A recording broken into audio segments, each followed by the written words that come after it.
ওরে বাপরে, পানিতে ভিজা বানরের দেখি শীতে দাঁত কেলানি বাইর হয়ে গেছে। তা হঠাৎ নৌকা খুঁজোস কেন? লেজ দিয়া কি শোল মাছ ধরবি? বর্ষাকাল, চারদিকে পানি, ডুবে গেছে কাঁচা রাস্তা।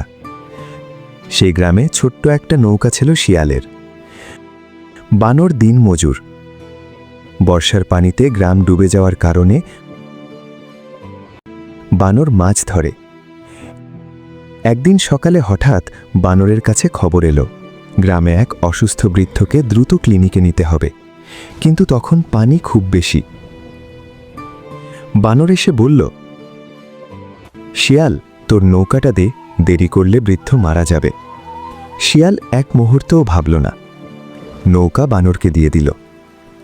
দুজনে মিলে বৃদ্ধকে নিয়ে নৌকায় রওনা দিল। ঝড়ো হাওয়া, দুলতে থাকা নৌকা। তবুও তারা নিরাপদে বৃদ্ধকে ক্লিনিকে নিয়ে গেল। কিছুদিন পর বৃদ্ধ সুস্থ হয়ে ফিরে এলো। গ্রামের সবাই বলল, আজ তোমাদের জন্য একটা জীবন বাঁচল। বানর বলল, আজ বুঝলাম সম্পদ নিজের জন্য না, সবার জন্য। শিয়াল বলল, যেখানে একতা আছে সেখানেই শক্তি।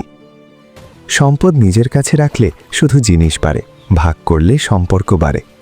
বিপদের সময় এগিয়ে যাওয়াই সত্যিকারের সাহস। যে অন্যের জীবন বাঁচায় সে নিজেই মহান হয়ে ওঠে। একতার শক্তি গ্রামকে নিরাপদ ও সুন্দর করে তোলে।